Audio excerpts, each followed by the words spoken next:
Elle avait 8 ans. 8 ans, des petites tresses châtaines, des yeux qui brillaient comme des étoiles, jusqu'à ce moment précis. Ce moment où tout a basculé d'un seul coup, Gérard s'est levé de sa chaise, lentement, comme un juge qui s'apprête à prononcer une sentence. Il a pointé son doigt directement vers elle, sans hésitation, sans honte, et il a dit ces mots que personne autour de cette table n'avait encore osé prononcer à voix haute. « Dégage. Tu ne fais pas partie de cette famille. » Le silence qui a suivi était assourdissant, Zoé s'est figée. Sa petite bouche s'est entr'ouverte. Ses mains tremblaient légèrement sur la nappe blanche immaculée. Et moi, j'étais tellement sous le choc que j'ai mis plusieurs secondes avant de réaliser ce qui venait réellement de se passer. Pourtant, ça faisait des mois que je sentais quelque chose. Des petites phrases glissées entre deux conversations. Des regards de travers chaque fois que Zoé entrait dans une pièce. Des silences qui pesaient trop lourds pour être innocents. Des invitations oubliées. Des cadeaux d'anniversaire jamais offerts. Mais ce soir-là, dans cette maison illuminée pour les fêtes, devant toute la famille réunie autour d'une grande table, Gérard avait franchi une ligne que je croyais infranchissable. Sylvie, sa femme, n'a pas bougé. Elle a simplement posé sa fourchette, lentement, soigneusement, sans un mot. Comme si ce qui venait de se passer était parfaitement normal. J'ai regardé Élise, ma femme. Elle était pâle comme un drap, les lèvres serrées, les yeux baissés vers son assiette. Et c'est là, dans ce silence de plomb, que j'ai compris quelque chose qui m'a glacé le sang jusqu'aux os. Elle savait. Élise savait que son père allait faire ça ce soir. J'ai pris Zoé dans mes bras immédiatement. Elle n'a pas pleuré, pas tout de suite. Elle a juste posé sa petite tête contre mon épaule et elle a chuchoté d'une voix à peine audible. « Papa, pourquoi il me déteste ?» Je n'avais pas de réponse. Pas encore, mais ce que je savais avec une certitude absolue, c'est que Gérard et Sylvie venaient de commettre la pire erreur de toute leur vie, parce qu'ils ignoraient complètement qui était vraiment Zoéette quand la vérité allait éclater. Rien, absolument rien ne serait plus jamais comme avant. Je suis sorti de cette maison sans dire un seul mot, pas parce que je n'avais rien à dire, au contraire. J'avais mille choses à crier, à exploser, à renverser. Mais Zoé était dans mes bras, les yeux mi-clos épuisés par cette soirée qui n'aurait jamais dû se passer ainsi. Et pour elle, je me suis tu. J'ai attaché sa ceinture dans la voiture. J'ai mis le chauffage. Je lui ai mis sa musique préférée. Et pendant tout le trajet, j'ai regardé droit devant moi, les mâchoires serrées, les mains crispées sur le volant. Élise n'a pas ouvert la bouche de tout le trajet. Ce silence entre nous. Il disait tout quand Zoé s'est endormie, j'ai attendu. J'ai attendu qu'elle soit profondément dans son sommeil avant de refermer doucement la porte de sa chambre. Puis je me suis retourné vers Élise, et là j'ai posé la question. Calmement, froidement. Tu étais au courant. Ce n'était pas une question. C'était un constat, elle a détourné les yeux. Et ce simple geste m'a dit tout ce que j'avais besoin de savoir. Mais ce qu'elle a ajouté ensuite, je ne m'y attendais absolument pas. Maxime, tu ne comprends pas. Mes parents, ils ont découvert quelque chose. Sur Zoé, sur ses origines. Et ça les a retournés. J'ai froncé les sourcils. Quelles origines? Zoé est ma fille. Point. Elle a secoué la tête lentement. Ce n'est pas aussi simple. Mon cœur s'est arrêté une fraction de seconde. Parce que la vérité, c'est que Zoé n'était pas ma fille biologique. Je l'avais adoptée 5 ans plus tôt, après la mort de sa mère, une femme que j'avais aimée profondément et perdue trop vite. Mais jamais, au grand jamais, je n'avais considéré Zoé autrement que comme ma propre chair. Alors qu'est-ce que Gérard et Sylvie avaient découvert sur elle? Qu'est-ce qui pouvait justifier, même à leurs yeux tordus, de traiter une enfant de 8 ans de cette façon? Élise. Dis-moi ce qu'ils savent. Elle a ouvert la bouche, puis, elle l'a refermée, et son téléphone a vibré. Un message, elle l'a lu, et la couleur a complètement quitté son visage. Elle a posé son téléphone sur la table, face contre la surface. Comme si elle voulait que le message disparaisse. Qui c'est? J'ai demandé. Mon père, j'ai tendu la main. Montre-moi. Elle a hésité. Une longue seconde. Puis elle m'a tendu le téléphone, j'ai lu. Ne lui dis rien. Si tu parles, tu perds tout. Tu sais très bien ce que j'entends par là. J'ai relu le message 2 fois, 3 fois, pour être sûr d'avoir bien compris chaque mot. Et quand j'ai relevé les yeux vers Élise, je lisais sur son visage quelque chose que je n'y avais encore jamais vu, de la peur. Une peur réelle, profonde, viscérale. Il te menace? J'ai soufflé. Elle n'a pas répondu. Mais ses mains tremblaient légèrement sur ses genoux. Et ça, c'était une réponse en soi. J'ai posé le téléphone lentement. J'ai pris une grande inspiration. Parce que dans ma tête, les pièces du puzzle commençaient à s'assembler, mais il en manquait encore trop. Et les quelques pièces que j'avais devant moi formaient une image qui me mettait profondément mal à l'aise. Gérard avait des informations sur Zoé. Des informations qu'il utilisait pour faire taire sa propre fille. Et tout ça remontait aux origines de Zoé, à sa mère biologique. Je me suis souvenu d'Aurélie, la mère de Zoé. Une femme discrète, douce, mais avec quelque chose de mystérieux dans le regard. Elle ne parlait presque jamais de sa famille, jamais de son passé. Quand je lui posais des questions, elle souriait et changeait de sujet avec une légèreté qui, sur le moment, me semblait naturelle. Aujourd'hui, ce soir, cette légèreté sous un tout autre jour. Aurélie cachait quelque chose et apparemment. Gérard lui savait quoi? J'ai regardé Élise droit dans les yeux. Depuis combien de temps ton père connaît la vérité sur Zoé? Elle a dégluti. Depuis environ 6 mois. 6 mois. Pendant 6 mois ils avaient su. Pendant 6 mois, ils avaient regardé Zoé dans les yeux, cette petite fille innocente, et ils avaient choisi le silence. Et puis ce soir ils avaient choisi l'humiliation. Pourquoi maintenant? Qu'est-ce qui avait changé? Et surtout, qu'est-ce qu'Aurélie leur cachait à tous? J'ai attrapé mon manteau. Où tu vas? A chuchoté Élise. Trouver des réponses. Il était 23h quand j'ai sonné à la porte de Camille. Camille était la meilleure amie d'Aurélie. La seule personne au monde qui la connaissait vraiment, profondément, sans masque. Elle s'était connue à l'école primaire et ne s'était jamais perdue de vue. Même après la mort d'Aurélie, Camille était restée de Zoé. Elle venait lui lire des histoires le mercredi soir, lui achetait des livres pour son anniversaire. Camille était peut-être la seule personne qui pouvait m'expliquer ce que je cherchais. Elle a ouvert la porte en pyjama, les yeux encore ensommeillés. Puis elle a vu mon visage. Et son expression a changé instantanément. Maxime, qu'est-ce qui se passe? Il faut qu'on parle. De Aurélie. De sa famille. Un silence. Court, mais chargé. Elle m'a fait entrer sans poser d'autres questions. On s'est installé dans la cuisine. 2 tasses de café devant nous que personne ne touchait. Et j'ai tout raconté la soirée. Gérard, le doigt pointé vers Zoé. Le message menaçant. Les 6 mois de silence, Camille m'écoutait sans m'interrompre. Ses mains serraient sa tasse. Et plus je parlais, plus je voyais quelque chose changer dans ses yeux. Quand j'ai terminé, le silence a duré plusieurs secondes, puis elle a soufflé doucement. Je savais que ce moment arriverait un jour. Mon estomac s'est contracté. Tu savais quoi exactement? Elle a fermé les yeux une seconde, comme si elle cherchait le courage de parler. Et quand elle les a rouverts, sa voix était différente, plus grave, plus pesante. Aurélie ne t'a jamais parlé de son père. Son vrai père. Elle ne parlait jamais de sa famille. Oui, parce qu'elle avait tout coupé volontairement. Elle avait changé de nom, changé de ville, changé de vie. Elle ne voulait plus rien avoir à faire avec eux. J'ai senti mon cœur s'accélérer. Avec qui? Camille a posé sa tasse. Elle m'a regardé droit dans les yeux. Maxime, le père d'Aurélie est Henri Deschamps. Ce nom que j'avais entendu des centaines de fois dans les journaux, à la télévision, dans les conversations, Henri Deschamps. L'un des hommes les plus puissants et les plus riches de France. Ce qui signifiait que Zoé, ma petite Zoé de 8 ans, était son unique héritière. Henri Deschamps, ce nom a résonné dans ma tête comme un coup de tonnerre. Henri Deschamps était une légende en France. Fondateur d'un empire industriel bâti en 40 ans de travail acharné. Des usines, des hôtels, des vignobles, des participations dans des dizaines d'entreprises à travers toute l'Europe. On estimait sa fortune à plusieurs centaines de millions d'euros. Peut-être plus. Personne ne savait vraiment être cet homme, était le grand-père de Zoé. J'ai mis plusieurs secondes à articuler ma prochaine question. Est-ce qu'il sait? Est-ce qu'Henri Deschamps sait que Zoé existe? Camille a secoué lentement la tête. Aurélie ne l'a jamais contactée. Elle avait trop peur. Elle avait fui cette famille à 19 ans après une dispute terrible. Elle m'a dit une fois que son père était quelqu'un d'impitoyable dans les affaires. Qu'il contrôlait tout et tout le monde autour de lui. Elle préférait vivre dans la pauvreté plutôt que de dépendre de lui. J'ai absorbé chaque mot. Alors comment Gérard a découvert tout ça? Je ne sais pas. Mais, elle a hésité. Il y a environ 8 mois, quelqu'un m'a contacté. Un homme. Il se présentait comme un journaliste indépendant. Il posait des questions sur Aurélie, sur sa famille, sur ses origines. Je n'ai rien dit. Mais si lui m'a trouvé, il a peut-être trouvé d'autres personnes moins discrètes. Les pièces du puzzle s'assemblaient à toute vitesse dans mon esprit. Gérard avait fait faire des recherches. Ou quelqu'un les avait faites pour lui. Et il avait découvert la vérité sur Zoé avant même moi. Avant tout le monde. Et plutôt que de me le dire, il avait gardé cette information comme une arme. Mais une arme pour faire quoi, exactement? Camille. Si Henri Deschamps mourait sans héritier direct connu. Elle a froncé les sourcils, puis ses yeux se sont légèrement écarquillés quand elle a compris où je voulais en venir. Elle irait à des fondations. Ou à des associés. Ou à...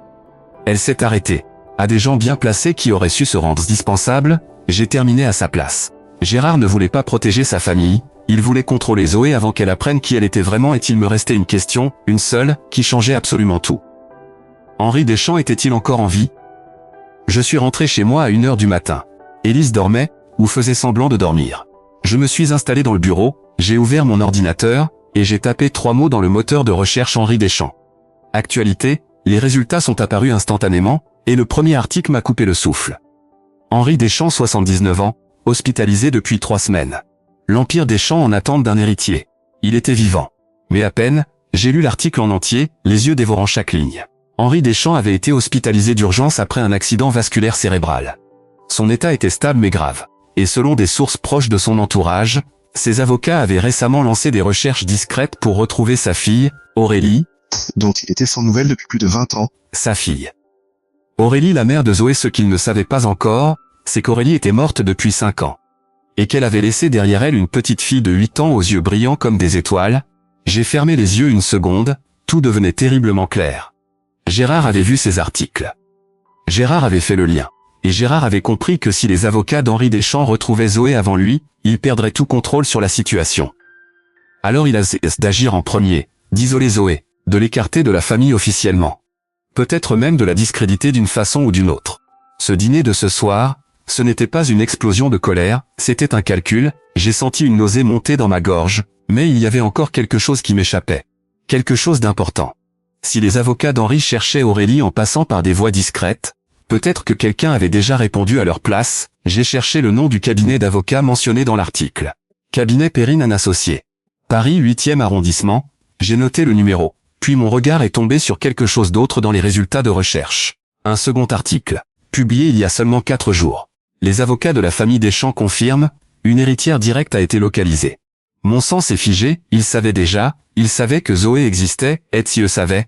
Gérard le savait aussi. Ce qui voulait dire que ce dîner ce soir n'était pas le début de quelque chose, c'était la fin. Je n'ai pas dormi de la nuit. À 6 heures du matin, j'étais toujours assis dans mon bureau, entouré de feuilles couvertes de notes, les yeux secs, la tête en feu. J'avais lu tout ce que je pouvais trouver sur Henri Deschamps. Sur sa fortune, sur ses avocats, sur la procédure légale pour reconnaître un héritier, et plus je lisais, plus je réalisais à quel point la situation était urgente. À 8 heures pile, j'ai appelé le cabinet Perrine & Associés. Une voix professionnelle a décroché à la 3e sonnerie. Je me suis présenté. J'ai expliqué calmement que j'étais le père adoptif de Zoé, la petite fille d'Henri Deschamps. Qu'il fallait qu'on se parle. Rapidement, silence de l'autre côté. Puis la voix a changé de ton, plus prudente, plus tendue. Monsieur Renard, nous attendions votre appel. Mais, il faut que vous sachiez quelque chose. Mon estomac s'est contracté. Quoi? Nous avons été contactés hier soir par un certain Gérard Fontaine. Il prétend être le représentant légal de Zoé et affirme que votre adoption a été effectuée dans des conditions irrégulières. Il nous a transmis des documents. Des documents qui, s'ils sont authentiques, pourraient compliquer sérieusement votre dossier. La pièce s'est mise à tourner légèrement autour de moi. Gérard. Il avait agi pendant la nuit. Pendant que je lisais des articles et prenais des notes, lui il avait déjà appelé les avocats. Il avait déjà semé le doute. Déjà posé ses pions. Ces documents sont faux. J'ai dit, mon adoption est parfaitement légale. J'ai tous les papiers. J'en suis certain, monsieur Renard, mais nous avons besoin de vérifier. Et en attendant. Il a marqué une pause qui m'a serré la gorge. En attendant, monsieur Deschamps souhaite rencontrer la petite personnellement. Dès que possible. Son état de santé ne nous permet pas d'attendre. Henri Deschamps voulait voir Zoé, mon cœur s'est emballé. Pas de peur, de quelque chose de plus complexe. D'espoir, et en même temps, d'une question qui me brûlait les lèvres. Si Gérard avait fabriqué de faux documents pendant la nuit, jusqu'où était-il prêt à aller pour garder Zoé loin de sa véritable famille? Et surtout, est-ce qu'Élise était complice de tout ça? Quand je suis sorti du bureau, Élise était debout dans la cuisine, elle ne dormait pas non plus. Elle avait les yeux rouges, les cheveux défaits, une tasse de café froid entre les mains. Elle m'a regardé entrer, et avant même que j'ouvre la bouche, elle a dit « Je sais ce que tu vas me demander.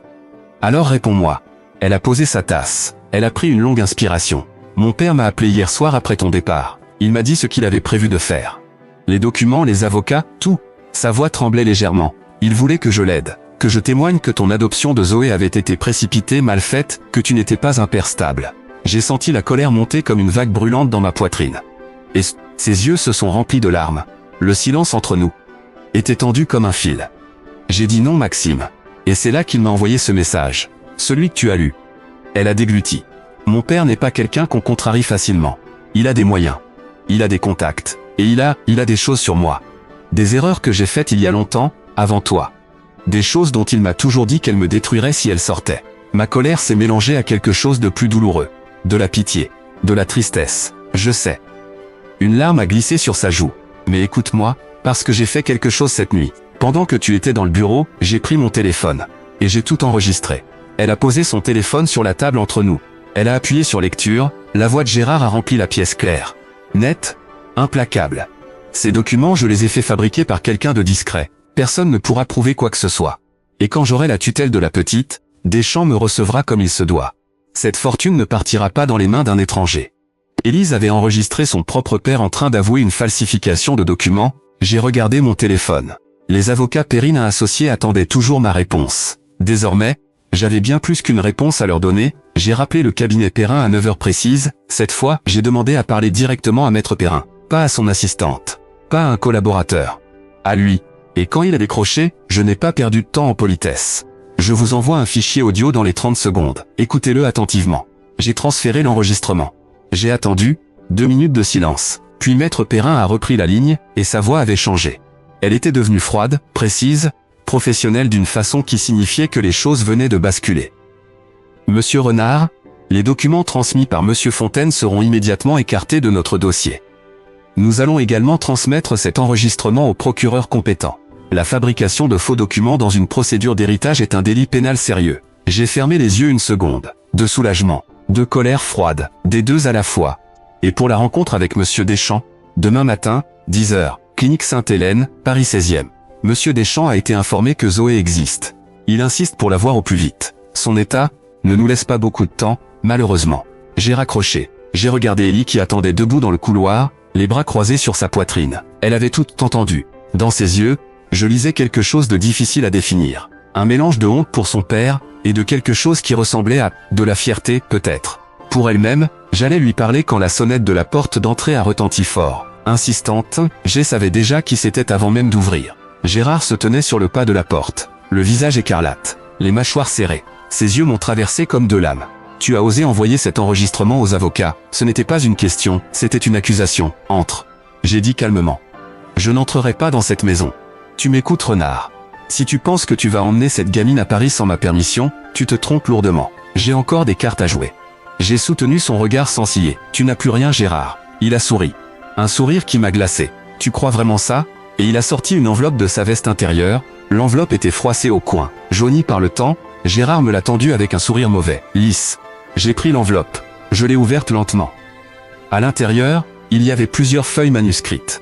Une écriture que j'aurais reconnue entre mille, l'écriture d'Aurélie. Mon cœur s'est serré instantanément, c'était une lettre. Une longue lettre, adressée à Henri Deschamps.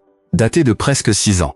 Quelques mois avant sa mort, j'ai commencé à lire. Et plus je lisais, plus quelque chose d'énorme se formait dans ma gorge. Papa, je sais que tu me cherches parfois. Je le sens. J'ai eu tort de partir comme je l'ai fait. J'ai eu tort de tout couper. Mais j'avais si peur de ta façon de contrôler les gens que tu aimes. J'avais besoin d'être libre. Je le comprends aujourd'hui, maintenant que je suis moi-même mère. J'ai une fille, elle s'appelle Zoé. Elle a 3 ans. Elle est la plus belle chose qui me soit jamais arrivée. Je voulais t'écrire pour te dire qu'elle existe. Pour te dire que, si un jour quelque chose m'arrive, elle devra savoir d'où elle vient. Elle devra te connaître. Prends soin d'elle si je ne peux plus le faire. La lettre continuait. Mais je me suis arrêté, j'ai relevé les yeux vers Gérard. Où tu as trouvé ça? Son sourire n'a pas bougé. Je l'ai intercepté avant qu'elle parte. J'avais mes raisons. J'ai compris en une fraction de seconde ce que ça signifiait. Cette lettre avait été écrite et jamais envoyée. Pas parce qu'Aurélie avait changé d'avis. Mais parce que Gérard l'avait volée, il avait volé à Henri Deschamps la chance de connaître sa fille avant qu'elle meure. Il avait volé à Zoé la chance d'avoir un grand-père. Et il avait gardé cette lettre pendant des années, comme une arme, attendant le bon moment.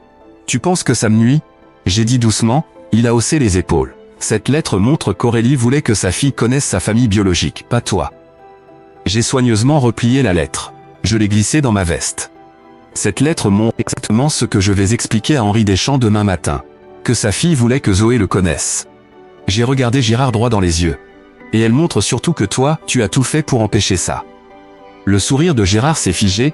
Pour la première fois depuis le début de tout ça, il n'avait plus rien à dire, mais en refermant la porte derrière lui, j'ai entendu une voix derrière moi. Petite. Douce, c'est qui Henri Deschamps? Zoé se tenait dans le couloir en pyjama, les cheveux ébouriffés, les yeux grands ouverts, elle avait tout entendu, je me suis accroupi devant elle, ses yeux cherchaient les miens. Grand, sérieux, avec cette profondeur que j'avais toujours trouvée extraordinaire pour une enfant de 8 ans. Zoé n'était pas une petite fille qu'on pouvait berner avec des demi-vérités. Elle sentait les choses. Elle les ressentait même. Tu écoutais depuis combien de temps? J'ai demandé doucement. Depuis que cet homme a sonné. Elle a hésité. Il est méchant, papa. Je le vois dans ses yeux depuis longtemps. J'ai pris ses mains dans les miennes. J'ai réfléchi une seconde à comment expliquer le monde des adultes à une petite fille de 8 ans. Et puis j'ai décidé de lui dire la vérité. Simplement. Parce qu'elle la méritait. Ta maman, elle avait un papa à elle. Un grand-père que tu n'as jamais connu. Il s'appelle Henri. Il est vieux, il est malade, et il ne savait même pas que tu existais. Mais maintenant il sait, et il veut te rencontrer. Zoé a réfléchi quelques secondes. Il était gentil avec maman. La question m'a traversé le cœur comme une flèche. Je crois qu'ils se sont perdus de vue. Mais elle a hoché la tête lentement. Demain matin, elle a simplement dit « D'accord », et elle est retournée se coucher. Le lendemain, nous sommes arrivés à la clinique Sainte-Hélène à 9h50. Maître Perrin nous attendait dans le hall. Il nous a guidés dans un couloir silencieux, au dernier étage, jusqu'à une chambre au bout du couloir. Il a ouvert la porte doucement. Henri Deschamps était allongé dans son lit, entouré de machines discrètes. Il paraissait petit, fragile, rien à voir avec l'image puissante que les journaux projetaient de lui. Ses cheveux blancs, ses mains noueuses posées sur le drap, mais quand ses yeux ont trouvé Zoé, quelque chose s'est allumé en lui. Quelque chose d'immense. Il a porté une main tremblante à sa bouche. Ses yeux se sont remplis instantanément. Mon Dieu, il a soufflé. Elle ressemble exactement à Aurélie. Zoé s'est approchée du lit sans hésiter. Elle a posé sa petite main sur la grande main ridée du vieil homme. Bonjour, elle a dit simplement. Je m'appelle Zoé. Henri Deschamps a fermé les yeux. Une larme a glissé sur sa joue, et c'est là que Maître Perrin m'a doucement pris par le bras pour m'emmener dans le couloir. Monsieur Renard, Monsieur Deschamps a pris une décision ce matin. Une décision qui concerne directement la famille Fontaine. Maître Perrin a refermé doucement la porte de la chambre derrière nous, dans le couloir silencieux de la clinique. Il s'est tourné vers moi avec cette expression des gens qui portent des nouvelles importantes.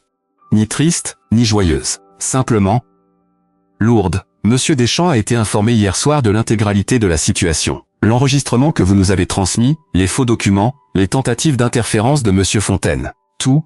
Il a passé une partie de la nuit à lire les rapports de nos enquêteurs. J'ai croisé les bras. Et ce matin, à 7 heures, il a appelé son procureur personnel. Les charges contre Gérard Fontaine pour falsification de documents dans le cadre d'une procédure successorale ont été déposées officiellement. C'est un délit qui peut valoir jusqu'à 5 ans d'emprisonnement et 300 000 € d'amende. J'ai absorbé l'information sans rien dire. De plus, Monsieur Deschamps a demandé à ses avocats de dresser immédiatement un acte de reconnaissance officielle de Zoé, comme sa petite fille directe et unique héritière de la famille Deschamps. Cet acte sera signé aujourd'hui même, en présence de témoins. Je regardais Maître Perrin parler, mais une partie de moi était encore dans cette chambre, avec Zoé. Avec cet homme vieux et fragile qui pleurait en voyant le visage de sa fille dans les yeux de sa petite fille. Il y a une dernière chose, a ajouté Maître Perrin. Il a marqué une pause. Monsieur Deschamps souhaite vous parler personnellement. À vous. Je suis retourné dans la chambre quelques minutes plus tard, seul. Zoé était assise au bord du lit d'Henri, et elle lui montrait quelque chose sur ses mains. Un jeu qu'elle avait inventé, avec des figures formées par les doigts. Henri la regardait avec une intensité que je n'oublierai jamais de ma vie. Comme s'il essayait d'absorber chaque détail, chaque geste, chaque expression. Comme s'il rattrapait 20 ans de temps perdu en l'espace d'une heure. Quand il m'a vu entrer, il a dit doucement à Zoé, « Ma petite, tu peux aller avec Madame Perrin un moment ? Elle a quelque chose de beau à te montrer au bout du couloir. » Zoé a sauté du lit sans hésiter. Elle m'a adressé un petit sourire en passant à côté de moi. Je me suis installé sur la chaise près du lit d'Henri. Il m'a regardé longtemps avant de parler. Ses yeux étaient encore humides, mais sa voix quand elle est venue, était « On m'a tout dit sur vous. Maxime. Sur la façon dont vous avez recueilli Zoé, dont vous l'avez aimée sans condition, dont vous l'avez protégée. » J'ai simplement hoché la tête. Je veux que vous sachiez quelque chose. Il a posé sa main sur la mienne. Une main froide, légère, mais dont la pression était étonnamment forte. Je ne suis pas venu ici pour vous prendre votre fille. Je suis venu ici pour vous remercier de l'avoir sauvée. J'ai senti quelque chose se briser doucement en moi. Pas de tristesse. De soulagement. Un soulagement si profond que ma gorge s'est serrée. Aurélie a fait les bons choix, a-t-il continué. Elle a choisi la liberté, elle a choisi l'amour. Et apparemment, elle a choisi l'homme qu'il fallait pour veiller sur sa fille. Nous avons parlé encore 1 heure. Henri m'a raconté Aurélie jeune. Ses rires, ses colères, sa façon de défier le monde en relevant le menton. Je lui ai raconté la femme qu'elle était devenue. Douce, forte, lumineuse. Il écoutait avec des larmes silencieuses qu'il ne cherchait plus à retenir. Avant de partir, il m'a dit une dernière chose. Ce que cette famille Fontaine a fait à Zoé, l'humiliation de cette petite devant tout le monde, je ne l'oublierai pas. Et la justice non plus. Les semaines qui ont suivi ont ressemblé à un tremblement de terre lent. Gérard Fontaine a été convoqué par les autorités dès le lendemain de notre visite à la clinique. L'enregistrement d'Élise était acte blanc. Les faux documents formellement identifiés par des experts graphologiques étaient incontestables. Son avocat a tenté plusieurs manœuvres pour minimiser les faits. Aucune n'a fonctionné. Gérard a été mis en examen pour falsification de documents, tentative de fraude successorale et intimidation de témoins. Il attendait son procès, à la maison, sous contrôle judiciaire. Leur réputation dans leur ville, dans leur cercle social, s'est effondrée en l'espace d'1 semaine. Sylvie ne sortait plus de chez elle. Ce dîner où ils avaient pointé leur doigt vers une enfant de 8 ans en disant « Dégage, tu ne fais pas partie de cette famille ». Ce dîner était devenu, dans leur entourage, leur définition. la façon dont on les voyait désormais. Ce qu'ils étaient vraiment. Élise, elle, avait pris sa décision bien avant que tout ça éclate. Elle avait coupé tout contact avec ses parents le soir même où elle avait enregistré son père. Ce n'était pas une décision prise dans la colère. C'était une décision mûrie dans des années de silence, de peur et de petites compromissions qui avaient failli la détruire. Elle m'avait regardé un soir, après que Zoé s'était endormie, et elle avait dit « Je n'ai pas été courageuse assez longtemps. Mais je veux l'être maintenant. » Nous avons eu des mois difficiles, elle et moi. Des conversations longues et douloureuses. Des larmes, des silences qui pesaient. Mais nous avons tenu. Parce que nous avions choisi de tenir, Henri Deschamps est décédé 11 semaines après notre première rencontre. Paisiblement, dans sa chambre de la clinique, un matin de mars où le soleil entrait par la fenêtre. Zoé avait eu le temps de lui rendre visite 4 fois. 4 visites que je n'effacerai jamais de ma mémoire. Elle lui apportait des dessins. Il lui racontait des histoires sur les vignes de Bourgogne, sur les montagnes qu'il avait traversées jeune homme. Elle l'écoutait avec cette intensité silencieuse qui lui était propre. Le jour de ses funérailles, Zoé a voulu mettre un de ses dessins dans le cercueil avec lui. Une maison, un jardin, un soleil, et 2 personnages tenant par la main. Elle avait écrit en dessous, avec son écriture appliquée du pour Pépé Henri. Pour qu'il ne soit plus jamais seul. J'ai pleuré ce jour-là. Sans honte, sans retenue, Zoé a appris progressivement au fil des mois et des années qui elle était, son histoire, ses origines. La lettre d'Aurélie. Elle a tout su au bon moment, avec les bons mots et un soir, elle avait 9 ans maintenant. Elle s'est assise à côté de moi sur le canapé et elle m'a pris la main. Oui ma puce. Même si j'ai un Pépé Deschamps et même si maman Aurélie avait une grande famille, toi, tu restes mon vrai papa. Je l'ai serré contre moi. Toujours. Elle a posé sa tête sur mon épaulette dans ce silence-là, j'ai pensé à Gérard, à son doigt pointé, à ces mots qu'il avait cru capable d'écraser une petite fille. Dégage. Tu ne fais pas partie de cette famille, il ne savait pas, ce soir-là, qu'il venait de déclencher quelque chose d'irréversible, il ne savait pas qui était vraiment Zoé, mais moi je l'avais toujours su, elle était ma fille et de ça. Aucune fortune, aucun tribunal, aucune enveloppe froissée n'aurait jamais pu changer.